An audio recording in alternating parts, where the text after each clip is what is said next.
Chapter का नाम है करंट इलेक्ट्रिसिटी।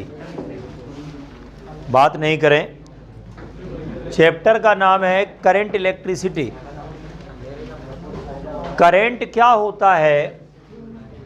करंट होता है rate of flow of charge, rate of flow of charge, इसको करंट कहा जाता है। Rate of flow of charge को करंट कहा जाता है।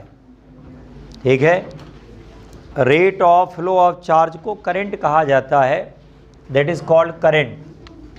I बराबर होता है D Q by D T. I कहलाता है D Q by D T, rate of flow of charge. अगर आप डी क्यू यहाँ से निकाल लें तो आई डी टी होता है, टोटल चार्ज निकाल लें तो इंटीग्रेशन होता है I D T, T one T two होता है। ये हो गया Q बराबर है आई डेल्टा टी, Q बराबर है आई डेल्टा टी। या इसको आप लिख सकते हैं area of I T graph, area of I T graph है ना। करंट और टाइम का जो ग्राफ है उसका एरिया, ठीक है ना। करंट और टाइम का जो ग्राफ है उसका एरिया, चार्ज आ गया। एरिया ग्राफ, करंट और टाइम का कोई ग्राफ बना दे और पूछ ले चार्ज कितना फ्लो हुआ, तो एरिया निकाल दो, काम बन जाएगा। I equals to D Q by D T, इसमें स्लोप निकाल दो। अगर चार्ज का ग्राफ दिया है ना, यहाँ पर मान लो आपको ग्राफ दे दिया जाए तो स्लोप ऑफ क्या होगा, क्यू टी ग्राफ। चार्ज और टाइम का अगर ग्राफ दे दिया जाए तो उसका स्लोप निकाल दो, याद रहेगा, करंट आ जाएगा। और एरिया निकाल दोगे तो क्या निकल आएगा। अच्छा, ये फॉर्मूला तब लगाइएगा जब करंट कांस्टेंट होता है। भाई आप भी जानते हो जब कांस्टेंट है तो क्यों इंटीग्रेट करें, भाई क्यों इंटीग्रेट करें, समझ में आ रहा है। जहाँ सुई से काम हो सकता है वहाँ तलवार क्यों इस्तेमाल करें, कबीर जी का दोहा है ना। तो यहाँ पर भी वही मैं बात कह रहा हूँ कि अगर मान लो किसी क्या किया जाए, हाँ किसी जो है, हाँ अगर आप किसी जो है पर्टिकुलर टाइम में चार्ज कितना फ्लो हुआ ये निकालें। ये बेटा चार्ज फ्लोन है, ये आपका चार्ज फ्लोन है, दिस इज चार्ज फ्लोन, ये आपका चार्ज फ्लोन है, ये that is charge phloem. Charge phloem आपका Q बराबर है आई डेल्टा टी, Q बराबर है आई डेल्टा टी। तो अगर करंट आपका कांस्टेंट है, अगर करंट कांस्टेंट है तो सीधे करंट कांस्टेंट को बेटा डीसी कहते हैं। डीसी का मतलब होता है डायरेक्ट करंट। डीसी का मतलब कौन सा करंट होता है, हाँ डीसी का मतलब होता है डायरेक्ट करंट, क्लियर है। डीसी का मतलब होता है डायरेक्ट करंट, है ना, डीसी का मतलब है डायरेक्ट करंट। तो अगर करंट कांस्टेंट है, बात को समझिए, तो सीधा सीधा आप इंटीग्रेट कर सकते हैं, यू कैन इंटीग्रेट। तो Q बराबर है integration of I D T from T1 to T2। बहुत छोटी सी चीज़ है, बचपन से आप पढ़ते आए हैं, करंट कोई नई चीज़ नहीं है। मैंने शुरुआत में जब इलेक्ट्रिसिटी स्टार्ट किया था तभी कहा था चार्ज अगर रेस्ट पर है तो उसको बोलते हैं इलेक्ट्रोस्टैटिक, और अगर चार्ज फ्लो करने लग जाए, मूव करने लग जाए तो उसको क्या बोलते हैं, करंट। और वही अब सेकेंड पार्ट हम लोग पढ़ रहे हैं इसका, इसके बाद आपका वो पूरा हो जाएगा, एक यूनिट समझ लो। अब उसके बाद आइए conditions for the flow of charge, conditions for flow of charge. भाई आपने कहा चार्ज फ्लो करेगा या कर रहा है, तो कंडीशंस तो बताइए कब फ्लो करता है। Conditions for the flow of charge, conditions for the flow of charge, ठीक है। चार्ज फ्लो कब करेगा या करंट फ्लो कब करेगा, उसकी कंडीशंस क्या है, बिना उसके नहीं फ्लो करेगा। जैसे सबसे पहला आपको होना चाहिए फ्री चार्ज कैरियर, है ना, क्या होना चाहिए, फ्री चार्ज कैरियर्स होना चाहिए। कैरियर नहीं, फ्री चार्ज कैरियर। कोई कहे इलेक्ट्रॉन होना चाहिए, नहीं नहीं नहीं, इलेक्ट्रॉन नहीं, फ्री इलेक्ट्रॉन। कैसा इलेक्ट्रॉन, भाई आपने है ना, रास्ते में खड़े हैं, ऑटो वाले को रोका, सारी सीट भरी, बैठाए गए नहीं, क्या फ़ायदा? कैरियर है लेकिन फ्री नहीं है। एक आया उसमें खाली आप बैठ गए, तो आप चले गए, करंट चला गया। Current actually, current is the name of energy. अगर इलेक्ट्रिकल एनर्जी का जो फ्लो होता है, इलेक्ट्रॉन का फ्लो अलग है, करंट का फ्लो अलग है। करंट अलग है, जैसे तुम इसका अंतर समझो, तुमने वहाँ से स्विच ऑन किया, लाइट जल गई, लाइट जल गई तुरंत, विदिन क्या है, मिली सेकेंड होता है काम सारा, है ना। लेकिन वहाँ से इलेक्ट्रॉन यहाँ तक आया होगा कि इतनी जल्दी? नहीं, इलेक्ट्रॉन का ही नहीं चला है। इलेक्ट्रॉन या चार्ज पार्टिकल का चलना वो अलग प्रोसेस है, करंट का चलना अलग प्रोसेस है। करंट का चलना मतलब इलेक्ट्रिकल एनर्जी का चलना, वो लाइट की स्पीड से होता है। इलेक्ट्रॉन क्या होता है, जैसे ही आपने पोटेंशियल डिफरेंस दिया, जैसे ही आपने स्विच ऑन किया, बगल वाले इलेक्ट्रॉन को उसने धक्का दिया, बगल वाले ने बगल वाले को, बगल बगल करते करते ये जो यहाँ वाले इलेक्ट्रॉन ने कहा अच्छा हो गया काम, ठीक है, तो वो जल गया। भाई बात समझ में आ रहा है कि नहीं आ रहा है? भाई वो धक्का दे के काम होता है, आ रहा समझ में कि नहीं आ रहा? धक्का दे के चेन है, वहाँ से उसने दिया, वो वाला इलेक्ट्रॉन यहाँ नहीं आने वाला है। अभी आगे चल के बताएंगे आपको। इलेक्ट्रॉन की चलने की स्पीड होती है 0.1 मिलीमीटर पर सेकेंड, 10⁻⁻⁴ मीटर पर सेकेंड। मतलब 1 मीटर चलने में इलेक्ट्रॉन को 10,000 सेकेंड लगेंगे, लगभग 3 घंटा लगेगा 1 मीटर चलने में। तो अगर इलेक्ट्रॉन चल करके करंट लाएगा तो मत लाओ, वहीं रहो तुम। पता चला जितनी देर में तुम यहाँ आओगे उतनी देर में तो अपना दिन बदल जाएगा, है ना। पता चला स्विच ऑन किया, अगले दिन आ रहा है। तो ये कन्फ्यूज़न पहले दिमाग में रख लो। चार्ज का मोशन जो होता है वो करंट नहीं लाता, करंट इलेक्ट्रिकल एनर्जी है और वो लाइट की स्पीड से ट्रैवल करती है। स्विच ऑन किया, एक इलेक्ट्रॉन को एनर्जी मिली, बगल वाले को दिया, बगल वाले ने बगल वाले को दिया, और ये बात जो है अफवाह जैसी जैसे नहीं फैलती है। समझ में आ रहा है कि नहीं? आग जो लगी है ना इस टाइप का, अब कोरोना आ रहा है, अफवाह चल रही है भाई साहब, केसेस बढ़ रहे हैं, पता नहीं, हमें तो देख रहा कम हो रहे हैं। कल मैं उसमें आरोग्य सेतु में देख रहा था डाउन हो रहे हैं, 7,000 के आसपास है, 6,009 सब समथिंग है। अब कोरोनल वेव आ रही, लहर आ रही, तो केस तो बढ़ेंगे, तब आएगी, अभी क्यों परेशान? ठीक है ना। तो ये पैनिक की सिचुएशन आपके अपने दिमाग में नहीं आनी चाहिए। आपका जो शेड्यूल है वो अगली बार का जो होगा, लोग सोचते हैं अरे अभी तो वेव आ जाएगी, फिर सब डिले हो जाएगा, सिलेबस रिड्यूस हो जाएगा, पढ़ने की क्या ज़रूरत है, सो भाई जब व्यक्ति रजाई के अंदर होता है, सुबह सुबह पहली क्लास 8:30 बजे वाली उठ के आनी होती है, तो इस प्रकार के भाव आते हैं कि देखो कोई फ़ायदा है नहीं, क्योंकि अभी वेव तो आनी ही आनी है, और वेव अगर आ गई तो फिर भाई सिलेबस भी रिड्यूस हो जाएगा और हो सकता है डिले भी हो जाए 2-3 महीना। तो भाई बहुत टाइम है, क्या दिक्कत है, और टीचर तो रिवाइज करा ही देंगे, कहा करते हैं क्लास में, है ना। तो बेसिकली क्या है कि ये भावनाएं आती हैं, तो ये सब फॉर्म मत पढ़ा करो, ठीक है। उसका रीज़न क्या है, वेव आएंगी नहीं आएंगी वो अलग बात है, लेकिन अगर नहीं आई तो क्या होगा, नहीं समझ में आ रहा? नहीं आई तो टाइम पे भाई जून जुलाई में एग्ज़ाम हो जाएगा, और जून जुलाई में एग्ज़ाम हो जाएगा तब तक तुम एक बार पढ़ नहीं पाओगे प्रॉपरली, रिवीजन भी तो चाहिए भाई। आपने एक बार समझ लिया बहुत अच्छे से, उसके बाद भी आपको डाउट होते हैं कि नहीं होते हैं? वो बेसिक्स मेरे गड़बड़ है, बेसिक से पढ़ाया करिए। तो अब बताओ इससे ज़्यादा बेसिक कहाँ चले जाए, बताओ भाई। करंट है, करंट कहाँ से आता है? चार्ज के फ्लो होने से आता है, तो चार्ज का जो फ्लो हो रहा है वहीं से तो शुरू कर रहे हैं हम लोग, क्लियर हो रहा है? चार्ज कब फ्लो करेगा? जब फ्री चार्ज कैरियर होंगे। चार्ज कैरियर में कौन कौन से चार्ज कैरियर आते हैं?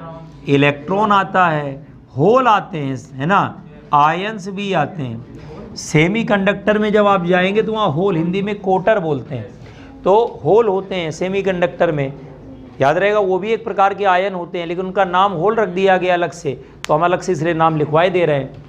तो मेरे कहने का मतलब ये है कि एक ही प्रोसेस है कि जब आपको करंट फ्लो कराना है तो आपको फ्री चार्ज कैरियर देने पड़ेंगे। क्या देने पड़ेंगे बताओ?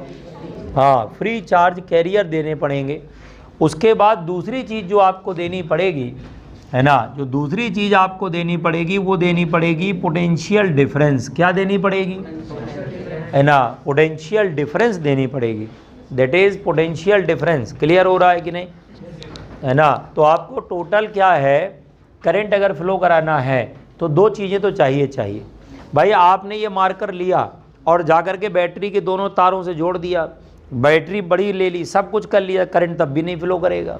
आप कहोगे ले सर आपने तो कहा था पोटेंशियल डिफरेंस से करंट आता है। अरे तो हम ये भी तो कह रहे हैं चार्ज कैरियर चाहिए, दोनों चाहिए। समझ में आ रहा है? आपके इसके पास फिर इलेक्ट्रॉन है ही नहीं, करंट कहाँ से दे देगा बताओ? नहीं समझ में आ रहा? अब गन्ना जोड़ेगा तो गन्ने का रस निकलेगा, सेब का रस थोड़ा निकल आएगा भाई, सीधी सी बात है। अब ये इंसुलेटर है, ये इंसुलेटर है, अब इंसुलेटर है तो इसके बाद फ्री चार्ज कैरियर है, नहीं तो करेगा कहाँ से? कंडक्शन कर सकता है? बताओ, कभी नहीं करेगा भाई। कुछ लोग कह रहे फर्जी बातें कर रहे हैं, सच्ची बात बता रहे हैं, है ना। अब आप बताओ सबसे अच्छी कंडक्टिविटी किसकी होती है बताओ? सबसे अच्छी कंडक्टिविटी सिल्वर की होती है। अब आप सिल्वर का तार ले आओ भाई, कोई अमीर आदमी जैसा भी एक मिला है अभी, है ना, एक छोटा सा अमीर आदमी मिला है, कितने करोड़ उसके यहाँ से मिले हैं? उसकी टोटल जो है कैश ही उसके यहाँ 200 करोड़ के आसपास मिल चुका है, पता नहीं कानपुर में जो रेट चल रही है। तो भाई मेरा कहने का मतलब ये है, पहले नहीं पता था, वरना वो काम तो आसान है ना, पढ़ाना फिजिक्स बड़ा मुश्किल है। तो मेरा कहने का मतलब ये है कि तार जो है आप चांदी का लगा लो अपने घर में, और करंट कहोगे नहीं आ रहा है, सर ने तो कहा था कंडक्टिविटी अच्छी होगी करंट फ्लो करेगा। अरे भाई पोटेंशियल डिफरेंस तो लगाओ, है ना, कहीं से जोड़ो तो तार को, जब तक तार जोड़ोगे नहीं करंट आएगा नहीं, करंट आएगा नहीं तो करंट कैसे काम चलेगा, है ना। तो सिल्वर का तार, भाई आपका पैसा है आप सिल्वर के लगाइए तार, हालांकि कोई लगवाता नहीं है भाई। कंडक्टिविटी अच्छी होने से क्या होता है? कंडक्टिविटी अच्छी होने से रेजिस्टेंस कम होगी, रेजिस्टेंस कम होने से क्या होगा बताओ? हैं, एनर्जी का लॉस कम होगा, एनर्जी का लॉस कम होगा तो बिजली का बिल कम आएगा, आएगा। अरे भाई साहब जिसके पास सिल्वर का तार लगाने के पैसे होंगे उसको बिल की क्या चिंता है? नहीं समझ आ रहा, उसको कितना आ जाए उसको क्या फ़र्क पड़ना है भाई, सीधी सी बात है भाई। आपको प्रॉब्लम तो गरीब के साथ है ना भाई, वो तो एल्युमिनियम के तार नहीं झेल पा रहा है, तो ये प्रॉब्लम है। तो खैर मेरा कहने का तो दो तरीके, अब दो चीज़ें चाहिए अपने को, क्या क्या? एक तो फ्री चार्ज कैरियर, दूसरा क्या चाहिए बताओ? पोटेंशियल डिफरेंस चाहिए। ये दो चीज़ें हैं जो करंट को फ्लो कराने के लिए चाहिए ही चाहिए, उसके बगैर करंट फ्लो नहीं करेगा। अब आइए types of current. Types of current में क्या है?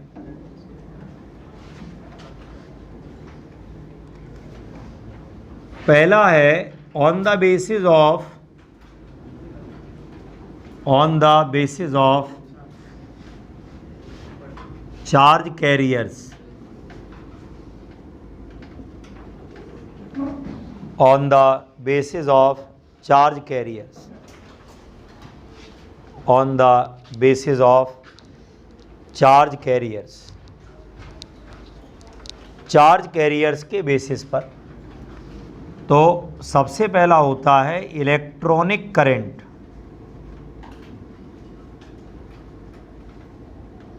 दूसरा होता है ionic current, flow of electrons, flow of ions, यही तो बोलोगे। इलेक्ट्रॉनिक करंट जो होता है वो इन मेटलिक कंडक्टर्स होता है, इन मेटलिक कंडक्टर्स होता है। ये कहाँ होता है? मेटलिक कंडक्टर में होता है, ये हमारा मेटलिक कंडक्टर में होता है। इलेक्ट्रॉनिक करंट है और दूसरा हमारा आयोनिक करंट है, ये इलेक्ट्रोलाइट में होता है।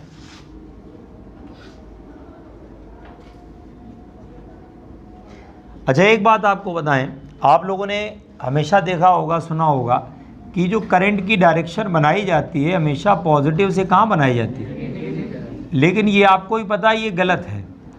ये कन्वेंशनल करंट कहलाता है। ये कौन सा करंट कहलाता है? कन्वेंशनल होता है। ये कौन सा करंट होता है?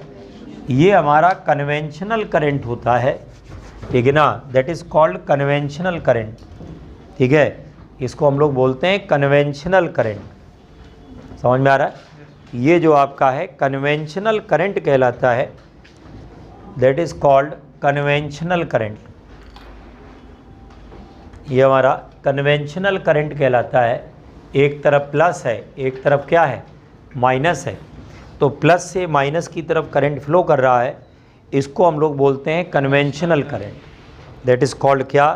Conventional current, that is called conventional current. हालांकि होता ऐसा कुछ नहीं है, क्योंकि पॉजिटिव चार्ज फ्लो नहीं करता है। पॉजिटिव चार्ज फ्लो मतलब क्या है? न्यूक्लियस फ्लो कर जाए, और ऐसा अनर्थ हो सकता है क्या? है अनर्थ ही है ये भाई, दुनिया ही मतलब पलटने वाली हो और ये सब, तब ही न्यूक्लियस फ्लो करेगा। ऐसे कहाँ फ्लो करेगा बेचारा जाएगा वो, है ना। तो न्यूक्लियस तो बड़ा स्टेबल स्ट्रक्चर है, उसमें से कुछ निकाल, भाई न्यूक्लियस के अंदर प्रोटॉन है, पॉजिटिव चार्ज का अंदर तुम प्रोटॉन का फ्लो करा रहे हो, तो ऐसे तो कराना बड़ा असंभव है।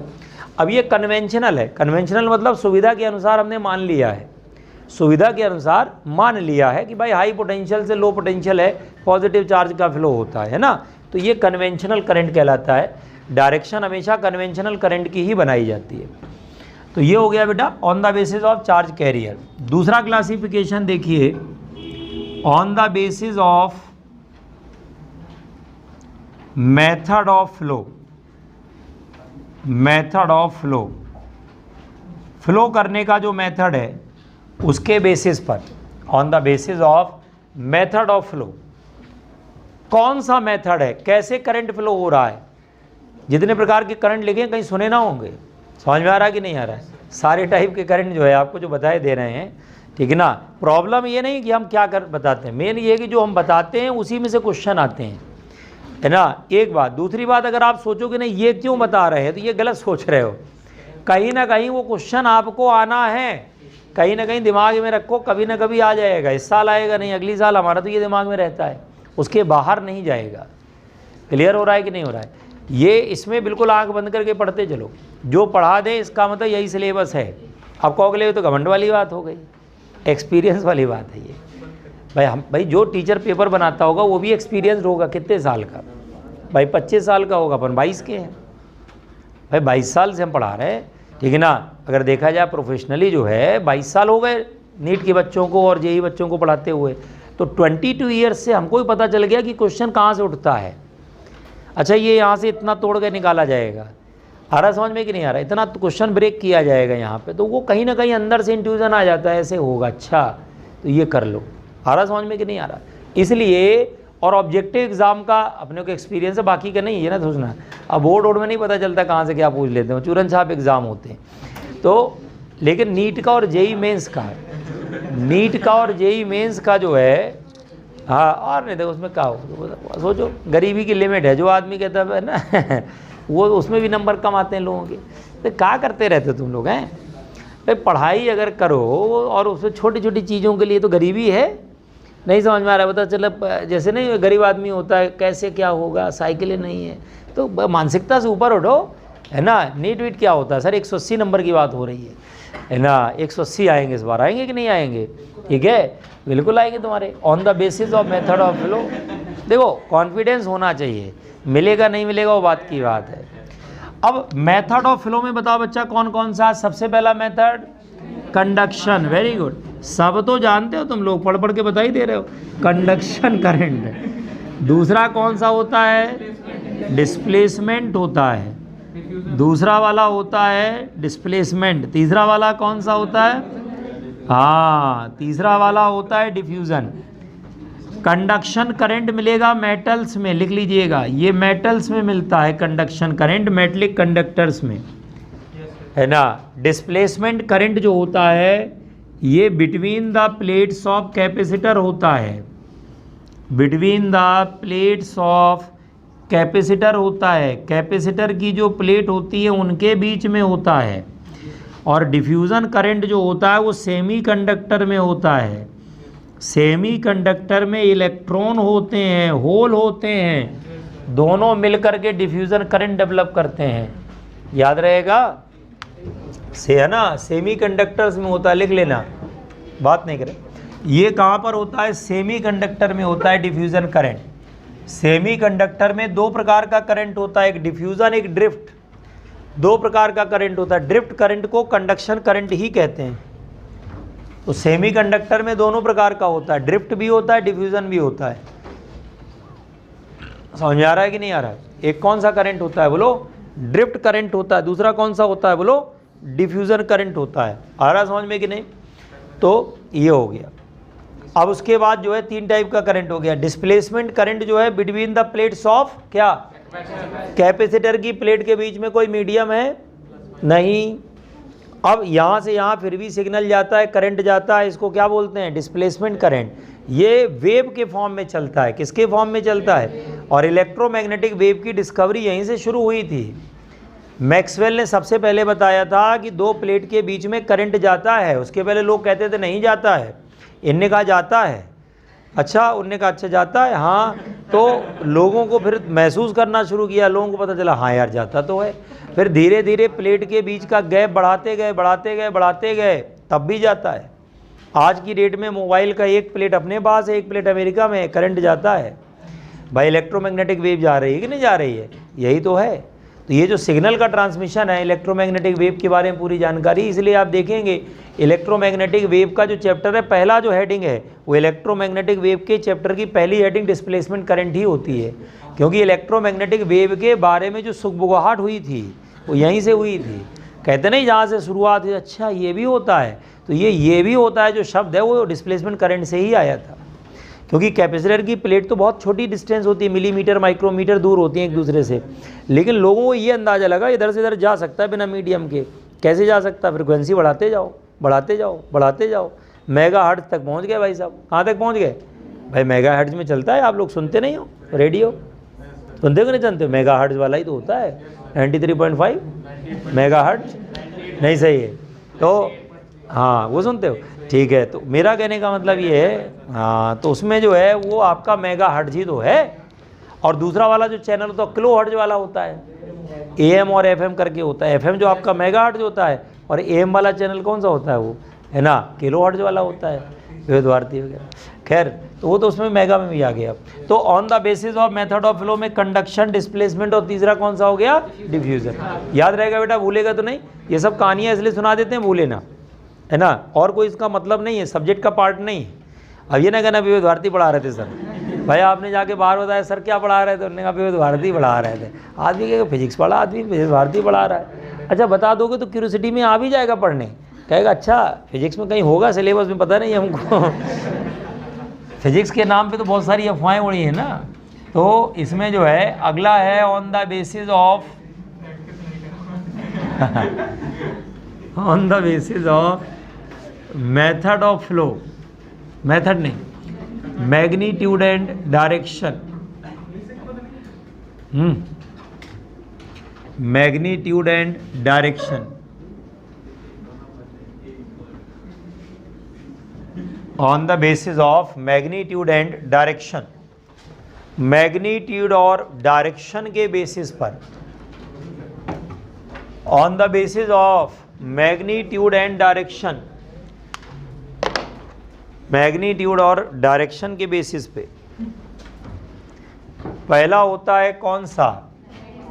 हाँ पहला होता है डीसी, दूसरा होता है एसी, तीसरा होता है टीसी। डीसी होता है डायरेक्ट करंट,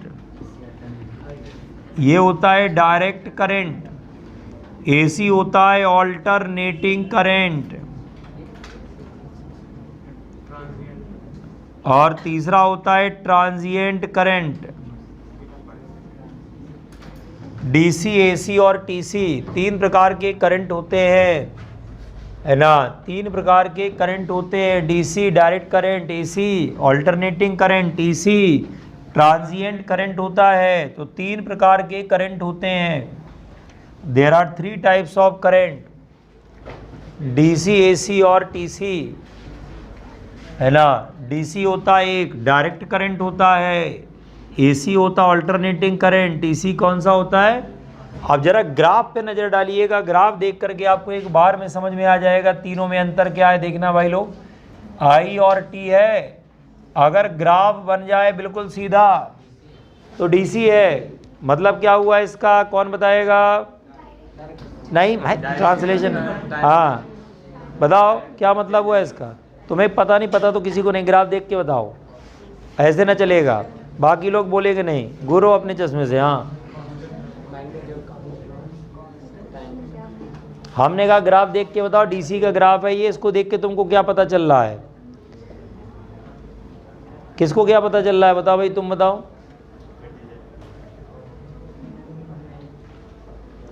है तुमको क्या पता चल रहा है? बताओ, ग्राफ देख के क्या पता चल रहा है? ग्राफ देख के ये पता चल रहा है कि आई कांस्टेंट है, बदल नहीं रहा है, टाइम के साथ बदल नहीं रहा, लाइन सीधी है। ऊपर नीचे जाती तब बदलता ना, ऊपर जाती बढ़ता, नीचे जाती कम होता। ये कहीं नहीं जा रही, सीधी जा रही है।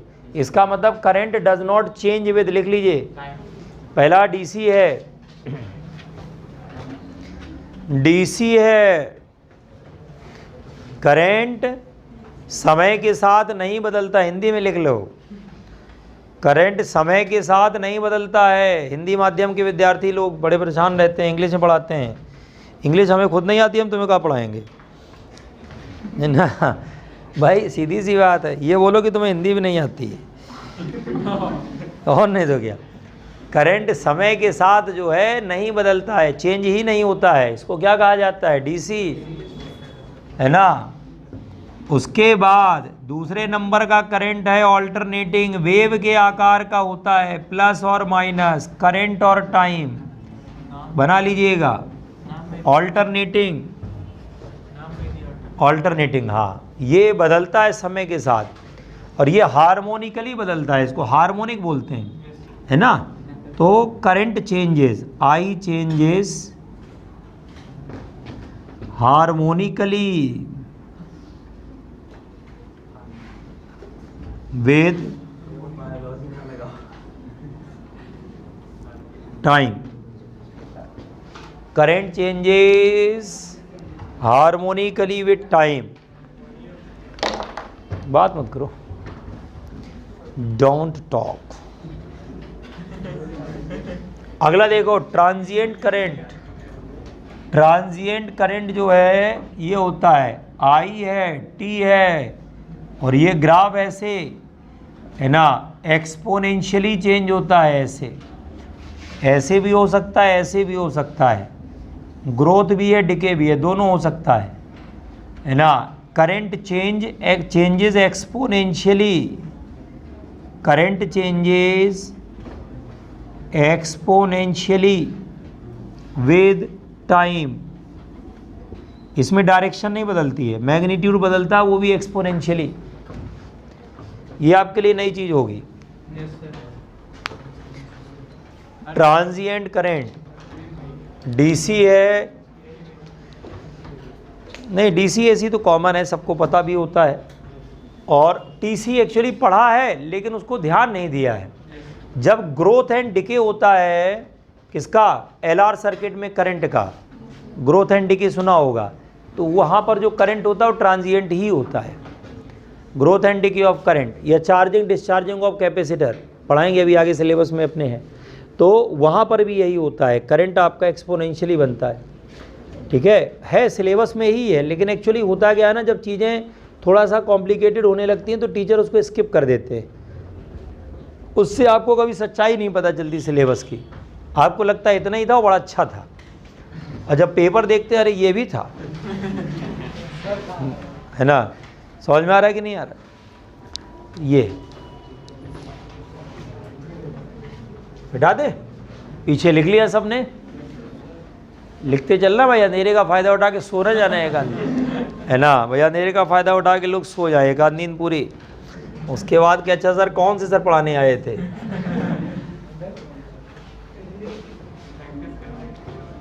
हो गया दोबारा तो ये ना बोलेगा क्यों है। खैर, तो हो गया बेटा यहाँ तक। अब आगे देखिए, बेसिक डेफिनेशंस लिखी हैं कुछ। जब तक हम बेसिक नहीं पढ़ा देते हैं तब तक हम आगे नहीं बढ़ते हैं। तब भी लोग आ जाते हैं दो चार, सर बेसिक नहीं पढ़ाए, इसलिए मैंने हेडिंग डाल दी है बेसिक डेफिनेशन। अब बताओ अब कितना बेसिक जाओगे? हेडिंग में भी बेसिक लिखा है। अब बता, इससे ज़्यादा बेसिक क्या होगा? हेडिंग में भी बेसिक लिखा है ना बेसिक डेफिनेशन बताओ भाई। पहली टर्म कौन सी लिखी है? Drift velocity. कौन सी लिखी है? Drift velocity. कौन मुझे समझाएगा कि ड्रिफ्ट में और मोशन में क्या अंतर होता है? नहीं, ऐसे नहीं, ठंडे दिमाग से सोच करके फिर आप हमें बताइए, one by one, not in group, है ना। आप वन बाई वन बताइए। बताओ भाई, तुम्हारे चेहरे से लग रहा है तुम बताना चाह रही हो। ड्रिफ्ट और मोशन में अंतर क्या है? बोलो। नहीं नहीं, उसमें नहीं लिखा है, उसमें ना देखो, तुम घूर रही हो, उसमें ना कुछ मिलेगा। हाँ भाई, पीछे छिपी हुई बच्ची बताओ, बोलो ड्रिफ्ट और मोशन में अंतर क्या है? कभी तुमने अंतर महसूस किया ड्रिफ्ट में मोशन में? है? हाँ बता दो, तुम बता दो, मानोगे नहीं तुम। हाँ बोलो। ड्रिफ्ट वेलोसिटी में रैंडम मोशन होता है, लेकिन नेट डायरेक्शन किसी साइड होती है, बहुत छोटी। मैं ड्रिफ्ट और मोशन की बात कर रहा हूँ, ज़्यादा ज्ञान वाली बातें करने लग गए तुम तो, है ना। हम तुमसे जो है, हाँ, ड्रिफ्ट और मोशन में अंतर क्या होता है भाई? हम ऐसे जा रहे हैं, ये तो मोशन है। अब सुनो मेरी बात, ऐसे हम लोग चल रहे हैं, ये मोशन है, लेकिन दरवाज़ा खुला है और क्लास छूटी और आप दरवाजे के बीच में खड़े हैं और अपने आप बाहर चले गए। नहीं समझ में आया भाई? पूरी भीड़ निकली, आप दरवाजे के वहाँ खड़े हैं, अब आप मूव नहीं कर रहे हैं, you are drifting. Cinema hall में फर्स्ट डे फर्स्ट शो देखा और दरवाजे पे खड़े हो गए। कौन सी वाली मूवी? RR वाली, जिसमें भीड़ हो, वो नहीं कि जिसमें भीड़ ना हो। अब भाई साहब उसमें जो है, हाँ पुष्पा भी चल जाएगा, वो भी ब्लॉकबस्टर है। तो मेरा कहने का मतलब, आप दरवाजे पे खड़े हो गए और खड़े होने के बाद पूरी भीड़ आई आपको लेके चली गई, दैट इज़ कॉल्ड क्या? ड्रिफ्टिंग। आपने कहा मैं नहीं जाना चाहता, उन्होंने कहा कैसे नहीं जाओगे, चलो। पानी बह रहा है, नाव आपने रख दी, ये ड्रिफ्टिंग है, इसको कहते हैं बहाव। क्या कहते हैं? एक होता है मोशन, एक होता है ड्रिफ्ट, दोनों में अंतर है। ड्रिफ्ट कोई कराता है, मोशन हम करते हैं, याद रहेगा। जब पूरी भीड़ चलती है, ग्रुप चलता है, उसको ड्रिफ्ट कहते हैं। समझ में आ रहा है कि नहीं आ रहा है? उसको मोशन नहीं कहते हैं। इलेक्ट्रॉन का मोशन नहीं होता, इलेक्ट्रॉन की ड्रिफ्टिंग होती है। अमीनाबाद गए हो, क्या करने गए हो? अबे लेडीज़ का मार्केट है, वहाँ तुम क्या करने गए हो, है ना। तो मेरा कहने का मतलब ये है कि वहाँ अगर आप गए हो भाई, हम लोग की तो मजबूरी है, साथ में जाना पड़ा, तुम क्या करने गए हो? तो मेरा कहने का मतलब ये है कि वहाँ इतनी भीड़ होती है। सुनो सुनो, आप चाहो कि मैं मोशन कर लूँ तो मोशन पॉसिबल नहीं है, वहाँ ड्रिफ्टिंग हो सकती है। भाई इधर जाने लग गए तो इधर चले जाओ, उधर भाई, और या कहीं से थोड़ा जगह मिले तो निकल ले तो बात अलग है, अदरवाइज़ पूरी भीड़ चलती है। और कहीं उस दिन कुछ डेज़ हैं जिसमें ज़्यादा भीड़ होती है, उस दिन चले गए ऐसा, उस दिन तो आपको पता नहीं चलेगा इधर से उधर कैसे जाऊँगा मैं, है ना, लेकिन आप पहुँच जाएंगे, because that is called drifting. इसी को तो ड्रिफ्टिंग कहा जाता है। समझ में आ रहा है? जैसे नदी है, अब आपने नाव रख दी है, चुपचाप उसमें बैठ जाइए, अब आप कहाँ चले जाएंगे आपको खुद ही ना पता चलेगा, दैट इज़ कॉल्ड ड्रिफ्टिंग। तो जब कोई पूरा फ्लो होता है, जब पूरा मास जाता है, पूरा ग्रुप जाता है, उस ग्रुप में कोई अगर पर्टिकुलर मोशन की बात करे तो बेवकूफ़ी है, दैट इज़ कॉल्ड क्या? ड्रिफ्टिंग। कभी इसके पहले सोचा था दोनों में अंतर? नहीं सोचा, इसी बात के तो पैसे लेते हैं। अब आपको ड्रिफ्टिंग में कभी कन्फ्यूज़न नहीं होगा। ड्रिफ्ट वेलोसिटी तो इलेक्ट्रॉन के ड्रिफ्ट करने की वेलोसिटी, याद रहेगा। अब ड्रिफ्ट करने का मतलब यहाँ पर होता है उसकी हम एवरेज वेलोसिटी लेते हैं। क्या लेते हैं? एवरेज, क्योंकि बढ़ती घटती रहती है। बढ़ती घटती ऐसी रहती है, इलेक्ट्रॉन चला, पूरी भीड़ चली, किसी से टकरा गया, टकराएगा पक्का, क्योंकि भीड़ बहुत है भाई, भीड़ बहुत है, इलेक्ट्रॉन डेंसिटी ढेर सारी होती है। तो अगर मान लो इलेक्ट्रॉन बहुत सारे फ्री है, पूरा मॉब चल रहा है, अब आप चले बगल वाले से टकरा के तो आपकी स्पीड धीमी हो गई, फिर आप तेज़ चले, फिर बगल वाले से टकराए, तो एवरेज लेते हैं। Always we take the average. तो एवरेज जो वेलोसिटी होती है उसका नाम क्या होता है भाई लोग? है, दैट इज कॉल्ड क्या? Drift velocity. लिख लीजिए, what is drift velocity?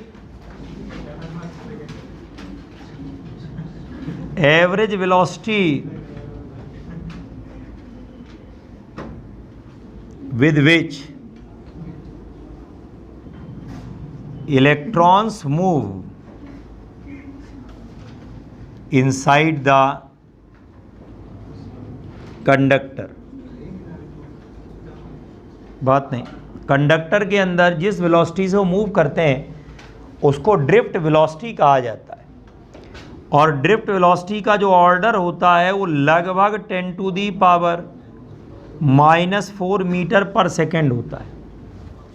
Drift velocity का जो ऑर्डर होता है वो लगभग कितना होता है?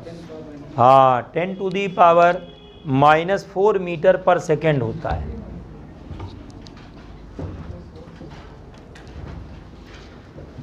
ड्रिफ्ट वेलोसिटी का जो ऑर्डर होता है 10⁻⁻⁴ मीटर पर सेकेंड होता है। 10⁻⁻ बहुत कम होती है, 0.1 मिलीमीटर पर सेकेंड होता है, ध्यान रखिएगा, 0.1 मिलीमीटर पर सेकेंड होता है। करंट लाइट की स्पीड से चलता है, ठीक। तो ड्रिफ्ट वेलोसिटी समझ में आ गई। उसके बाद आता है दूसरा, रिलैक्सेशन टाइम। रिलैक्सेशन टाइम को हम लोग किससे लिखते हैं? टाउ से। है ना। रिलैक्सेशन टाइम को टाउ से लिखते हैं, और ये क्या होता है, टाइम इंटरवल बिटवीन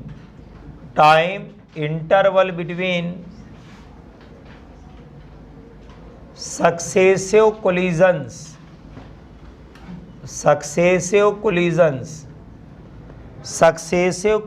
के बीच का जो टाइम है उसको बोलते हैं रिलैक्सेशन टाइम। क्या नाम दिया जाता है इसको, रिलैक्सेशन टाइम नाम दिया जाता है, that is called relaxation time. क्यों, time interval between successive collisions के बीच का टाइम। भाई इलेक्ट्रॉन चला, आगे टकराया, बीच का जो गैप है उसमें जो मूव कर रहा था उसको रिलैक्सेशन टाइम कहते हैं, टाउ से लिखते हैं, ठीक। तो ये दूसरा टर्म है रिलैक्सेशन टाइम, और टेम्परेचर पे ये डिपेंड करता है। भाई टेम्परेचर बढ़ेगा तो रिलैक्सेशन टाइम डिक्रीज कर जाता है। क्यों भाई, relaxation time decreases with temperature, relaxation time decreases with temperature, decreases with temperature, relaxation time decreases with temperature. Temperature बढ़ा, रिलैक्सेशन टाइम कम हो गया, टेम्परेचर बढ़ा, रिलैक्सेशन टाइम कम हो गया, तो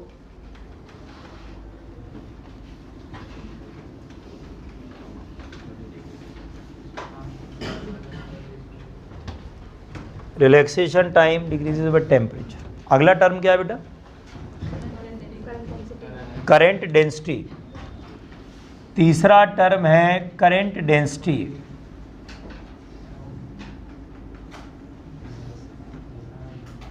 इसको जे से लिखते हैं, बात मत करो। तो करंट डेंसिटी ये होता है current per unit area,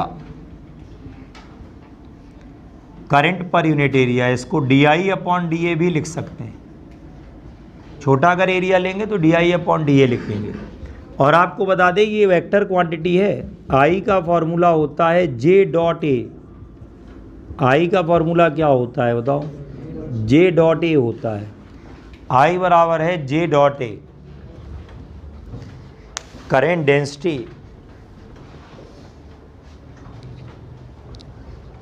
I बराबर है J डॉट A।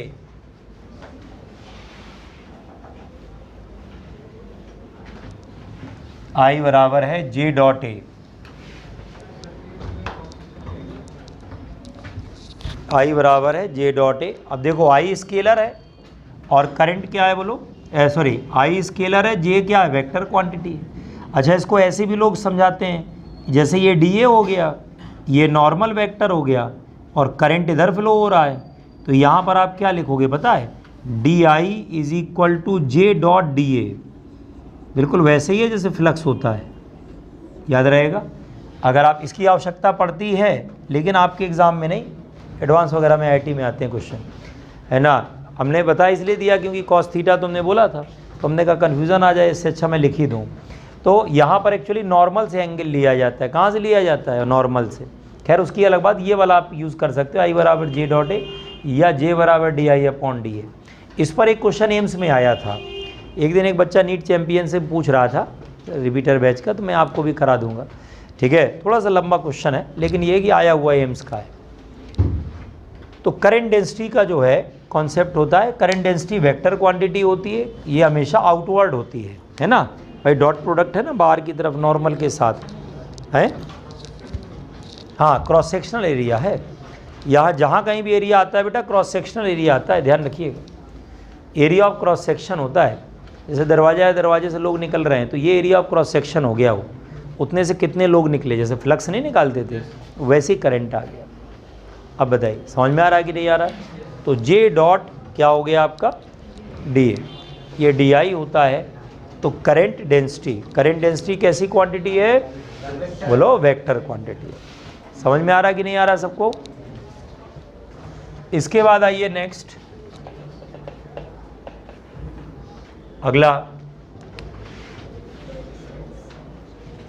अगला नाम है resistance. Next is resistance. Resistance क्या होता है बच्चा, opposition to the flow of current, opposition to the flow of current, opposition to the flow of current. जो रेजिस्टेंस होता है opposition to the flow of current, है ना, opposition to the flow of current, opposition to the flow of current. Current जो flow हो रहा है उसका जो ऑपोजिशन है उसको नाम दिया जाता है resistance. Opposition to the flow of current, resistance. R का फॉर्मूला होता है बच्चा रो एल अपॉन ए। रो होता है स्पेसिफिक रेजिस्टेंस, या हिंदी में इसको बोलते हैं विशिष्ट प्रतिरोध, है ना। रेजिस्टेंस प्रतिरोध हो गया, स्पेसिफिक रेजिस्टेंस क्या हो गया, विशिष्ट प्रतिरोध। हिंदी मीडियम वाले यहाँ तो उठाओ। अरे इतने सारे लोग हैं तो बताना जरूरी है, पूछ लिया करो, बताते नहीं हो तुम लोग। आता है क्या तुम लोगों को, है ना, आता है, इंटेलिजेंट बच्चे हैं। तो ये स्पेसिफिक रेजिस्टेंस, या इसको रजिस्टिविटी भी कहते हैं, है ना, रजिस्टिविटी भी बोल देते हैं प्यार से। ये रजिस्टिविटी होता है। स्पेसिफिक रेजिस्टेंस, या इसको क्या बोलते हैं बताओ, हाँ इसको क्या बोलते हैं। अब इसके बाद बात नहीं करो। 1/रो जो होता है, हर चीज़ में नहीं हंसा जाता। 1/रो सिग्मा होता है। बोलो 1/रो क्या होता है, सिग्मा। सिग्मा का मतलब कंडक्टिविटी होता है। अब इसमें भी हंस रहे हो, है कंडक्टिविटी, या स्पेसिफिक कंडक्टेंस भी बोल सकते हो। और 1/r होता है कंडक्टेंस। इसको कई लोग जी से लिखते हैं, हालांकि इसका कोई सिंबल फिक्स नहीं। अच्छा अब यहाँ देखिए, इसकी यूनिट होती है ओम, इसकी होती है ओम मीटर, है ना, और इसकी यूनिट हो जाएगी क्या, ओम इनवर्स मीटर इनवर्स। इसकी होती है ओम इनवर्स, ठीक। साइमन भी लिख देते हैं, लेकिन साइमन तब लिखते हैं जब हम लोग इलेक्ट्रोलाइट में कंडक्टिविटी की बात करते हैं, जो मैंने ऑब्जर्व किया है, ठीक है ना। तो इसलिए साइमन जो है यहाँ पर लिखना बहुत अच्छा नहीं रहेगा। लिखते हैं लेकिन वो तब लिखते हैं जब इलेक्ट्रोलाइट में कंडक्टिविटी वगैरह की बात होती है, तब वहाँ यूज़ करते हैं, कॉन्सेंट्रेशन वगैरह की बात करते हैं।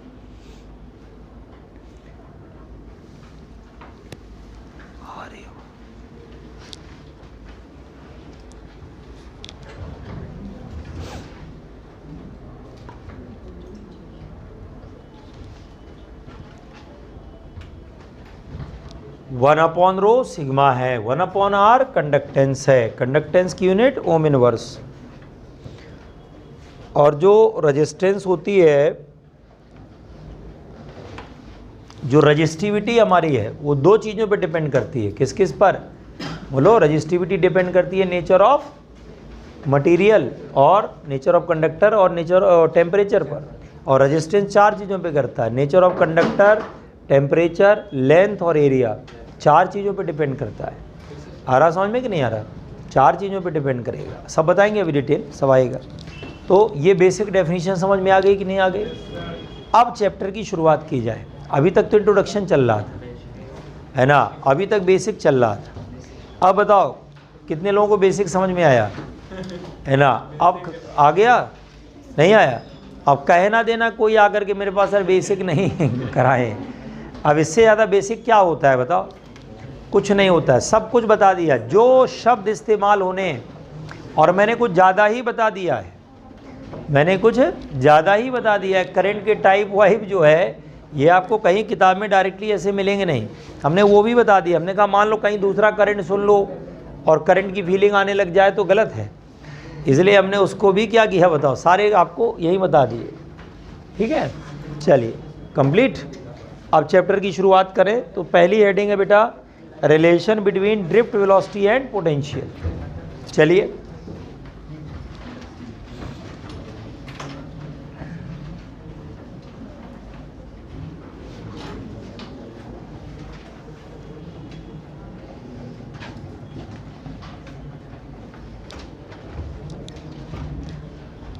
relation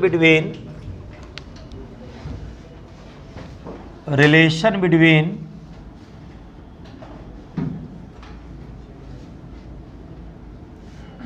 drift velocity and potential difference. Relation between drift velocity and potential difference. Relation between drift velocity and potential difference.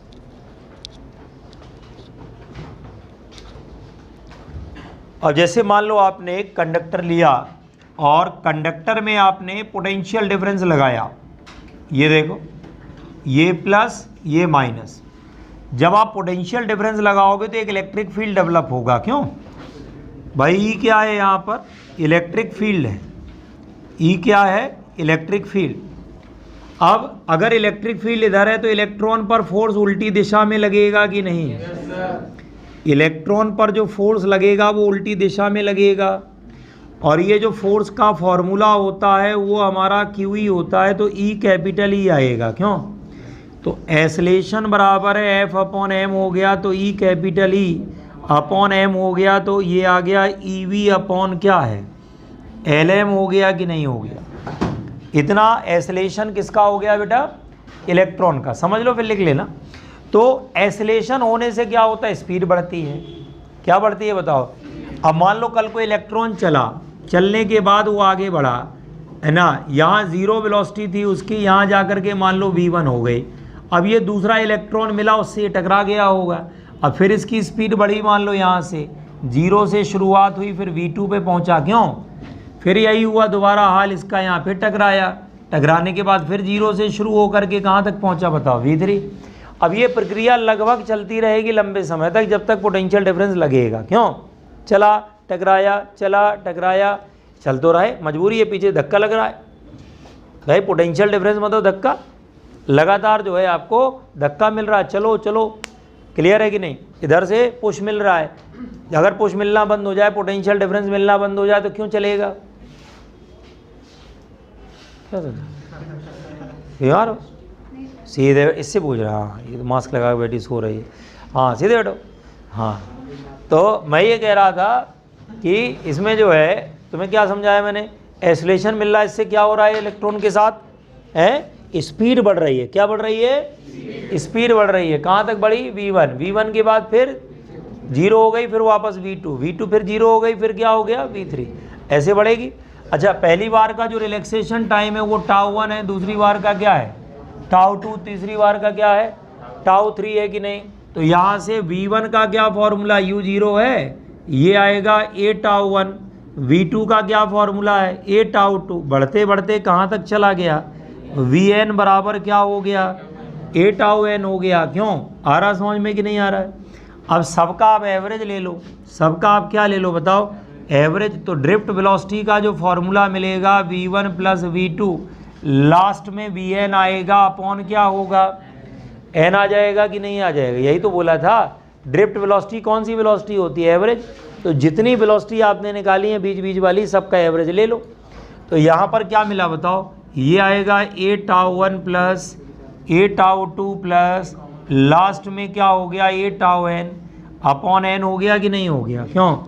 अब a कॉमन हो गया, अंदर आया τ1 प्लस τ2, लास्ट में क्या मिला? τn अपॉन n हो गया। a का फॉर्मूला रख दो यहाँ पे, तो ई वी अपॉन क्या हो गया? L M. और ये टाउ रिलैक्सेशन टाइम लिख देना, एवरेज वाला। इसको बोलेंगे एवरेज रिलैक्सेशन टाइम। क्या बोलेंगे इसको? Average relaxation time. छाप लो। ये ड्रिफ्ट वेलोसिटी का रिलेशन किसके साथ है? पोटेंशियल डिफरेंस के साथ।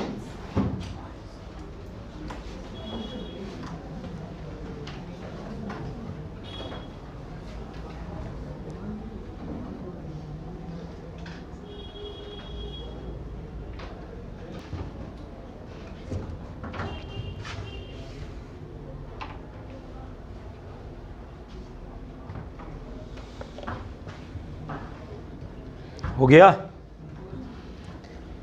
ड्रिफ्ट वेलोसिटी है E V upon L M into tau. V potential difference है, फिर से समझ लेते हैं। पोटेंशियल डिफरेंस लगाया, इलेक्ट्रिक फील्ड लगा, फोर्स लगा उल्टी तरफ, फोर्स से एसलेशन आया, एसलेशन से वेलोसिटी बढ़ी, बगल वाले से टकराया फिर बढ़ी, ऐसे करके ये प्रोसेस चलती रहेगी। तो पहली बार की वेलोसिटी आपने जो मैक्सिमम निकाली v1, फिर v2, फिर v3, सबका एवरेज ले लिया, इसको बोलते हैं क्या, ड्रिफ्ट वेलोसिटी। इसका नाम होता है ड्रिफ्ट वेलोसिटी, इसको हम लोग नाम देंगे ड्रिफ्ट वेलोसिटी।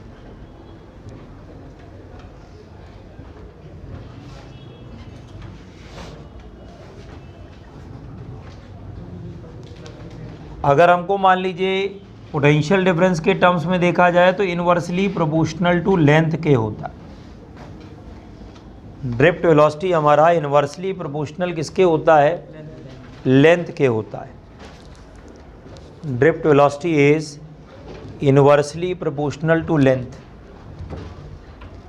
ड्रिफ्ट वेलोसिटी जो हमारा है वो इनवर्सली प्रोपोर्शनल लेंथ के होता है, that is inversely proportional to length. ठीक है,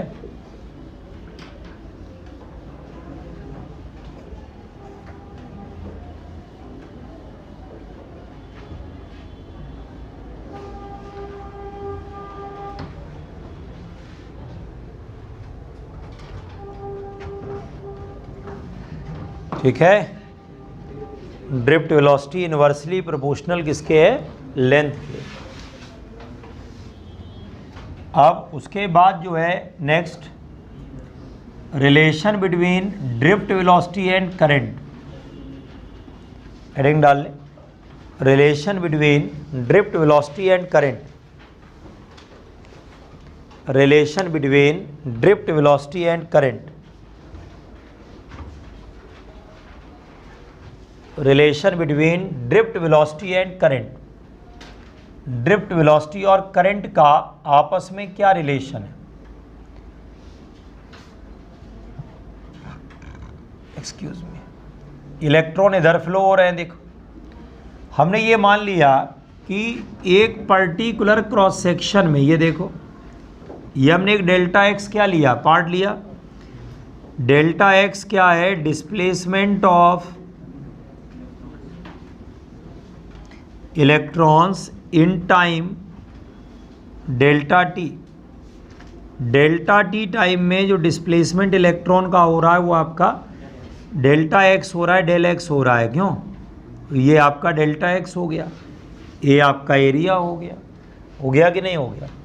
अब यहाँ पर आपने देखा कि इलेक्ट्रॉन फ्लो हो रहे हैं भाई, इधर से इलेक्ट्रॉन का फ्लो इधर से इधर हो रहा है भाई।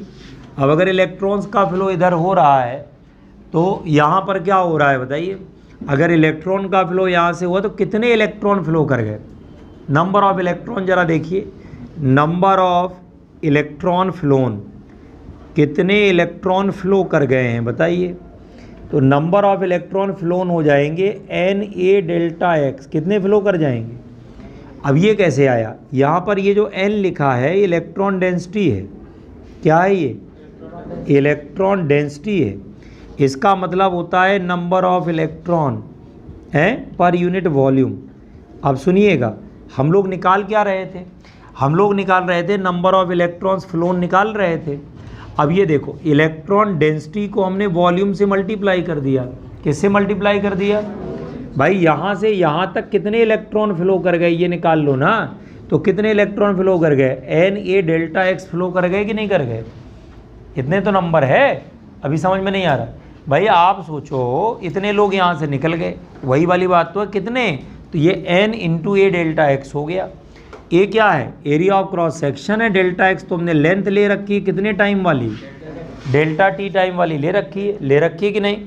अब आप यहाँ ध्यान से देखो क्या होगा, अब आप यहाँ ध्यान से देखो क्या होगा, इसमें ये होगा कि जो चार्ज होगा वो कितना आएगा, चार्ज का फॉर्मूला एन ही होता है, क्यों, तो ये आएगा N A delta X into E आ जाएगा, क्यों।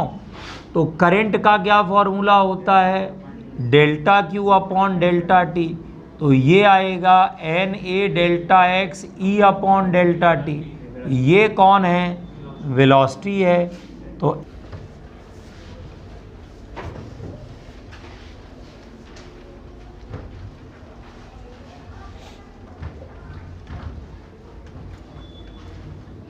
अब आपको ड्रिफ्ट वेलोसिटी के दो फॉर्मूले मिल गए। है ना। अब आपको ड्रिफ्ट वेलोसिटी के दो फॉर्मूले मिल गए। एक फॉर्मूला मिल गया EV upon LM into tau, क्यों, और दूसरा फॉर्मूला मिल गया I अपॉन NEA। ये दो फॉर्मूले मिल गए। एक मिला है आपको करंट के टर्म्स में और एक किसके टर्म्स में मिला है, पोटेंशियल डिफरेंस के टर्म्स में, क्यों, दो मिल गए। अब अगर दोनों एक ही क्वांटिटी के फॉर्मूले हैं तो दोनों को बराबर क्यों ना कर दें। अरे भाई एक ही क्वांटिटी के दो फॉर्मूले हैं, दोनों को बराबर क्यों ना कर दें, दोनों को बराबर कर दें। अगर दोनों को हमने बराबर कर दिया तो EV टाउ अपॉन LM है और बराबर I अपॉन क्या है, NEA। तो यहाँ से V बराबर क्या है, ML अपॉन क्या है, NE स्क्वायर इंटू टाउ है और साथ में I लगा दो तो V बराबर क्या है, R इंटू I है। छाप लो।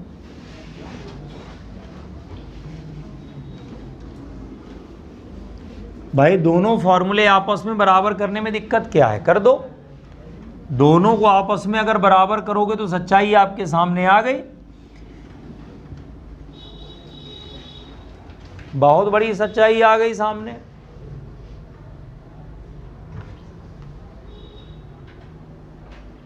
अब इसमें देखो यहां से हमको मिल गया R का फॉर्मूला क्या है, ML upon NE square into tau.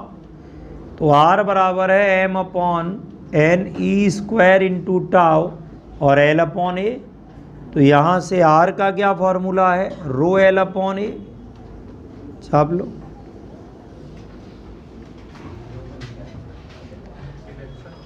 ठीक है ना।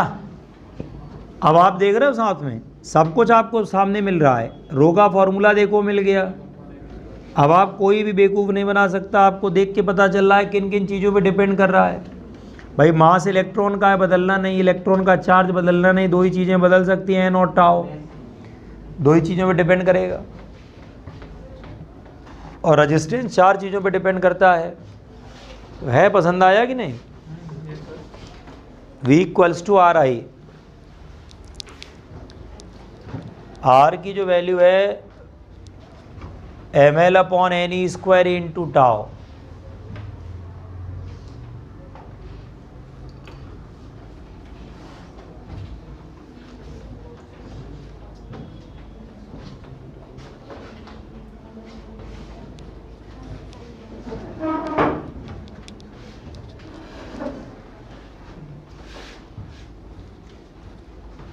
M upon NE square into tau.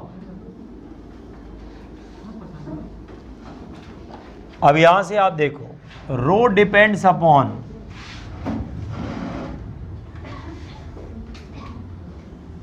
रो किन किन चीज़ों पे डिपेंड करता है। पहला नेचर ऑफ कंडक्टर, क्योंकि इलेक्ट्रॉन डेंसिटी इसी पर करती है, क्यों, और दूसरा जो करता है वो टेम्परेचर पर करता है। दूसरा जो करता है वो टेम्परेचर पर करता है। Rho depends upon nature of conductor और टेम्परेचर।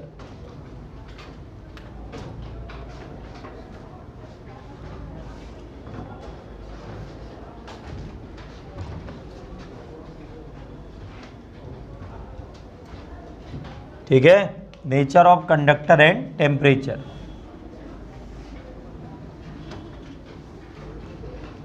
R बराबर है रो एल अपॉन ए। और R डिपेंड किस पे करता है बताओ। R डिपेंड्स अपॉन, R किस पे डिपेंड करेगा बताइए। पहला दो तो ये है ही है, नेचर ऑफ कंडक्टर है ही यहाँ पे, और दूसरा टेम्परेचर भी है। तीसरा क्या है, लेंथ है, और चौथा क्या है, एरिया ऑफ क्रॉस सेक्शन। ठीक, ये चार चीज़ों पे डिपेंड करेगा।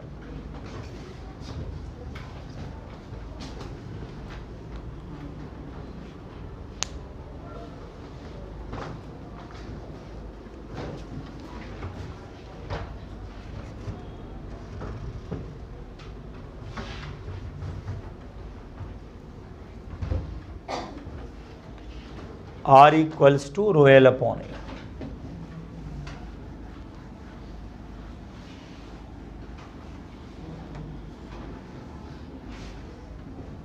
R equals to rho L upon ए।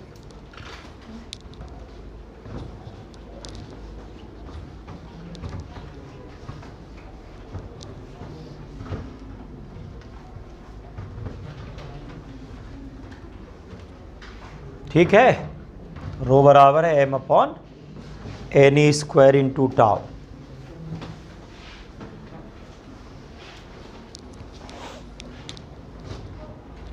समझ में आ गया सबको? क्लियर है कि नहीं? अच्छा, इसी से लगा हुआ देखो टॉपिक है ओम्स लॉ। ओम्स लॉ, इसी से अटैच्ड एक टॉपिक है ओम्स लॉ। ओम्स लॉ क्या होता है ना? Under constant physical conditions, under constant physical conditions V directly proportional to I या V इक्वल्स टू RI, ये होता। अब ये ध्यान रखिएगा, V इक्वल टू IR या V इक्वल टू RI ये ओम्स लॉ नहीं है। जब अंडर कांस्टेंट फिजिकल कंडीशन आप जाएंगे तो वहाँ V directly proportional to I होता है। वहाँ पर ये जो रेजिस्टेंस होती है ये एज अ कांस्टेंट यूज़ करते हैं, ये याद रहेगा। अगर रेजिस्टेंस कांस्टेंट है तो ओमिक है, याद रखिएगा। अगर रेजिस्टेंस कांस्टेंट है तो ये ओमिक कंडक्टर होता है, और अगर R आपका वेरिएबल है या डायनेमिक है तो ये फिर नॉन ओमिक होता है। कैसा होता है ये बड़ी गंभीरता वाली बात है। आ रहा बात समझ में कि नहीं आ रहा? तो R अगर आपका कांस्टेंट है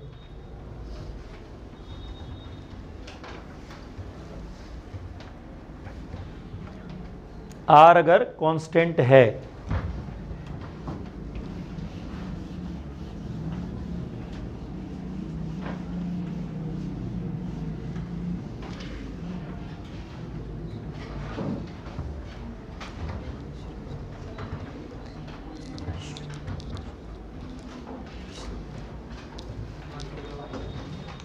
हो गया, तो V इक्वल्स टू क्या है? R into I. V हमारा R इंटू आई है।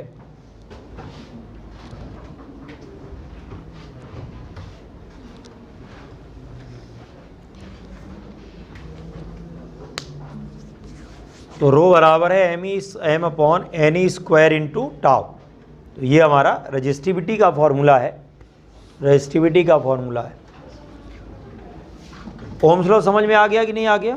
ओम्स लॉ का मतलब है कि R कांस्टेंट होना चाहिए, तब आप ओम्स लॉ लगाएंगे। V इक्वल टू IR तो आप कहीं भी लगा सकते हो, सेमी कंडक्टर में लगा दो, वहाँ R कांस्टेंट नहीं होती। इलेक्ट्रोलाइट में लगा दो, वहाँ R कांस्टेंट नहीं है तो भी चल जाएगा। V इक्वल टू IR आप कहीं लगा सकते हो, लेकिन V directly proportional to I केवल ओमिक में लगता है। जैसे आप ग्राफ बना के समझाओ, ये मान लो V है, ये I है। अगर ऐसा ग्राफ है तो ओमिक है, और ग्राफ में अगर कर्व बना हुआ है तो ये नॉन ओमिक है। ये आपका नॉन ओमिक हो गया, और ये आपका ओमिक हो गया। तो एक ओमिक है और दूसरा हमारा नॉन ओमिक है।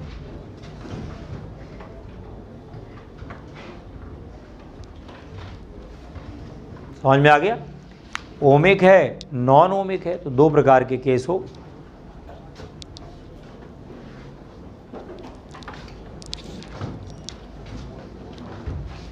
समझ में आ गया?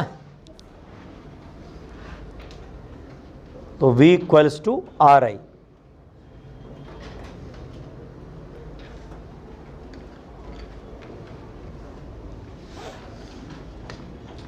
तो बताइए, समझ में आया यहाँ तक?